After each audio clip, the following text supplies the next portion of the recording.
Here is a question that almost nobody thinks to ask. If your age pension goes up in September, but another number quietly goes up at exactly the same time, are you actually better off? That is not a trick question, and it is not a hypothetical scenario. That is precisely what is happening on the 20th of September 2026. The pension rate is rising, and on the very same day, deeming rates are also rising. For some pensioners, those two movements will work against each other in ways that most retirement update videos will never explain to you. But there is also genuinely exciting news buried inside these September changes. News about Australians who may qualify for a pension payment for the very first time without even realizing it. By the end of this video, you will understand all of it more clearly than most Australians ever will. Stay right to the end because the final section could change your financial situation starting in September. Welcome to the channel, and if this is your first time here, you have found exactly the right place. This channel exists to cover every single change to the age pension system and explain it in plain language, without jargon, without rushing, and without leaving out the parts that actually matter to your daily life and your household finances. Your pension is your money, and you deserve to understand it fully, not just the headline number, but the complete picture, including the catches, the conditions, and the opportunities that most people never hear about until it is too late to act on them. Today, we are doing a thorough breakdown of the September 2026 age pension changes. We are covering the exact new rates for singles and couples, why the increase is the size that it is, how the simultaneous deeming rate rise affects different groups of pensioners differently, who may now qualify for a part pension for the very first time, why qualifying for even the smallest part pension can be worth far more than the payment itself, and exactly when the new rate will appear in your bank account. This is the full story. Let us get straight into it. Let us start with the numbers you came here for, because these are the figures every pensioner across Australia needs to know. From the 20th of September 2026, the maximum full age pension for a single person rises to $1,237.70 per fortnight.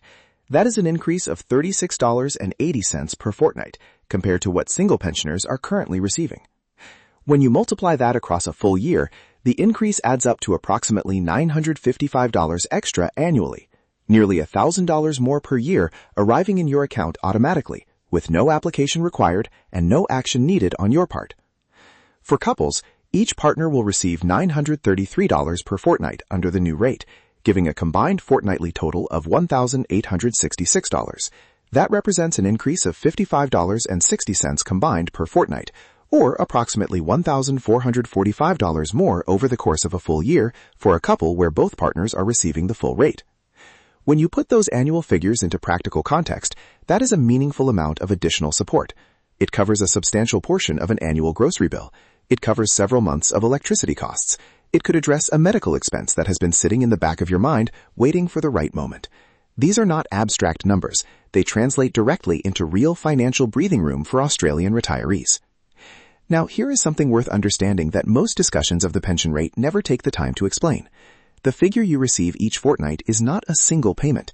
It is three components bundled together into one deposit. The base pension rate is the largest portion.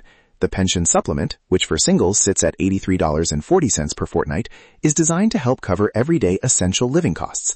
And the energy supplement, which for singles is $14.10 per fortnight, was introduced specifically to assist with rising electricity and energy costs that have placed particular pressure on retired households. You do not apply for these components separately. They are automatically included in every age pension payment. But knowing they exist and knowing they increase over time is part of understanding your full entitlement. A question that pensioners rarely think to ask but absolutely should is this: how does the government actually arrive at the pension increase figure? The answer reveals an important protection built into the system specifically for retirees. The age pension is not increased based on a number a minister decides in a budget meeting. It is indexed twice a year, in March and in September, using three separate economic measures. The first is the Consumer Price Index, which tracks general inflation across the broader economy. The second is the Pensioner and Beneficiary Living Cost Index, which tracks inflation specifically as experienced by pensioners. This distinction matters enormously because pensioners spend their money very differently from working-age Australians. They spend proportionally more on healthcare, more on utilities and household expenses, and less on things like transport, clothing, and technology. The General Consumer Price Index does not fully capture those spending patterns. The Pensioner-Specific Index does. The third measure is male total average weekly earnings, which ensures that the pension does not fall too far behind average community wages over time. Centrelink calculates the pension increase using whichever of those three measures produces the highest result and applies that figure to the rate. This is a genuine and meaningful protection for pensioners. It means that even when general inflation appears relatively contained, if pensioners are experiencing higher costs in their specific daily lives, that lived experience is what drives the pension adjustment. The March 2026 increase was $22.20 per fortnight for singles. The September 2026 increase is $36.80 per fortnight. That is a significantly larger rise, and it reflects the sustained and ongoing pressure on everyday living costs that Australian retirees have faced throughout 2026. The system is responding to real conditions in the real lives of real pensioners, and that is exactly what it was designed to do. Now we come to the part of this video that is genuinely different from what you will hear discussed almost anywhere else, and it is the part you absolutely need to understand before September arrives. On the same day that the pension rate increases, the deeming rates are also rising, and for some pensioners, particularly those on a part pension who are assessed under the income test, these two movements happening simultaneously can produce a result that is very different from what they were expecting. Let us explain deeming clearly because it remains one of the most misunderstood elements of the entire pension system. Centrelink does not contact your bank to find out how much interest your savings are actually earning. Instead, Centrelink applies its own set rate and assumes that your savings and financial assets are generating income at that rate, regardless of what they are genuinely returning in the real world. That assumed income is then counted in your income test assessment, which directly affects your pension payment. From the 20th of September 2026, the lower deeming rate rises to 1.75%. This rate applies to financial assets up to $66,800 for singles, or $110,600 for couples combined. Financial assets above those threshold amounts are deemed to earn at the higher rate of 3.75%. Both rates are increasing by 0.5% compared to current levels. Here is why this matters in practical terms.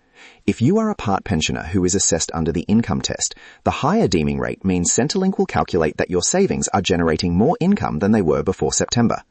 That higher assumed income reduces your pension payment.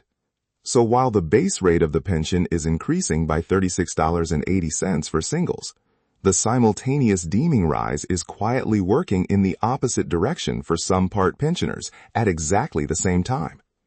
For some people on a part pension with significant savings or financial assets, the two changes could partially cancel each other out. You may still receive some increase in your payment, but not the full $36.80. For people receiving the full pension, whose income and assets sit comfortably below all relevant thresholds, the deeming change will not affect them at all. They will receive the complete increase in full. The important response to this is not panic, but attention. When your September payment arrives, compare it carefully against what you were receiving before. If the increase appears smaller than you expected based on the announced rate rise, log into your MyGov account and review your income assessment, or call Centrelink directly and ask them to explain precisely how your new rate was calculated. You have every right to that explanation and to a clear understanding of every factor that determines your payment. Here is the genuinely exciting part of the September 2026 changes, and it is the section that could be most directly relevant to Australians who currently receive no pension at all. The upper assets test thresholds, the levels above which the age pension reduces completely to zero, are also rising on the 20th of September. For a single person who owns their home, the upper threshold rises to $745,750. For a single person who does not own their home, the threshold rises to $1,012,750. For a couple who own their home, the combined upper threshold is now $1,121,000. For a couple who do not own their home, the combined threshold rises to $1,388,000. What this means practically is that if your total assessable assets currently sit just above one of these figures, The September threshold increase may bring you back inside the eligible range and make you entitled to at least a small part pension payment, and that matters far more than most people initially appreciate. When you qualify for even the smallest part pension, regardless of how modest the fortnightly amount is, you become entitled to the pensioner concession card. That card opens the door to cheaper medicines under the pharmaceutical benefit scheme, reduced council rates across many local government areas, discounted public transport, lower water rates, cheaper energy bills through various state government concession programs, and in some states, reduced motor vehicle registration fees. For many Australian households, the total annual value of those concessions attached to the pensioner concession card exceeds the value of the pension payment itself. This is not a minor benefit. It is a significant and ongoing financial advantage. If you have been sitting just outside the threshold and assumed the pension was not available to you, September 2026 is absolutely worth a fresh assessment. Do not assume that because you did not qualify at your last check, you still do not qualify today. Thresholds move every 6 months, and your personal asset position may also have shifted. There is also a group worth speaking to directly, people who have never applied for the H pension at all because they assumed their assets were too high. Perhaps you own your home, have some superannuation, and hold a modest amount in savings.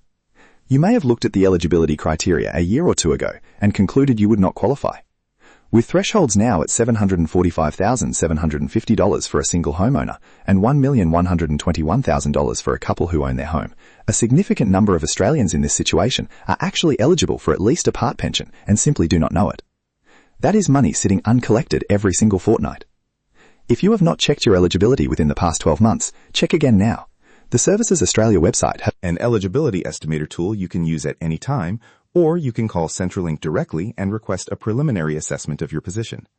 Because this question appears in comments consistently and causes significant confusion, it is worth addressing clearly and directly once more. Your primary place of residence, the home you actually live in as your principal dwelling, is not counted as an asset under the age pension assets test. It does not matter what your home is worth. A modest property in a regional town and a valuable home in a major capital city are treated identically for pension assessment purposes. Neither one counts toward your asset total. This is one of the most generous features of the Australian pension system, and one that many people either do not know about or significantly underestimate in its impact. What this means in practical terms is that two people with identical savings and superannuation balances can have very different pension outcomes depending on whether they own their home. The homeowner has a lower full pension threshold to meet, but the complete exclusion of their home from asset assessment remains a substantial advantage in the overall calculation. Understanding this clearly is essential to accurately assessing your own eligibility. The official change date is the 20th of September 2026. However, because Centrelink operates on a fortnightly payment cycle, and because different pensioners are paid on different schedules within that cycle, some people will see the increased rate in their late September payment, while others will not see it reflected until their first payment in early October. Both of these outcomes are completely normal and expected.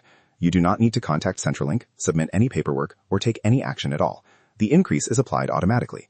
Simply check your next 1 or 2 payments after the 20th of September and confirm that the new rate has come through correctly. While you are reviewing your payments, take a moment to ensure that your personal circumstances recorded with Centrelink are accurate and current. Centrelink adjusts the rates automatically, but your personal details are your responsibility to keep updated. Changes in income, changes in asset values, changes in your living arrangements, a partner moving in or out, or a property being sold all need to be reported to Centrelink within the required time frame. Keeping your details accurate protects you from accumulating overpayments that must be repaid later. Here is the complete picture for September 2026. The full age pension for singles rises to $1,237.70 per fortnight, an increase of $36.80. For couples, the combined rate rises to $1,866 per fortnight, an increase of $55.60 combined. Asset test thresholds are rising, meaning more Australians may qualify for a part pension and the pensioner concession card for the very first time. Deeming rates are also rising to 1.75% and 3.75%, which may partially offset the pension rate increase for some part pensioners assessed under the income test. And the pensioner concession card continues to be one of the most valuable benefits attached to even the smallest pension entitlement. Check your payment carefully after the 20th of September. If it looks different from what you expected, call Centrelink and ask for a clear explanation. If you have not checked your eligibility recently, check again now using the online estimator or by calling directly. And if you have never applied because you assumed you would not qualify, look again at the new thresholds, because thousands of Australians are leaving fortnightly entitlements uncollected simply because the numbers have moved and nobody told them. If this video gave you a clearer picture of what September 2026 means for your pension, please give it a like and share it with someone who needs to see it. Subscribe and turn on the notification bell so you never miss a future update. Leave your questions in the comments below, because every single one is read, and your questions shape what gets covered next. Coming very soon, what actually happens to your age pension when someone moves into your home, whether that is a grown child, a grandchild, or a new partner. The rules are not what most people expect, and they can change your payment significantly. Make sure you do not miss that one. Thank you for watching, take care of yourselves, and we will see you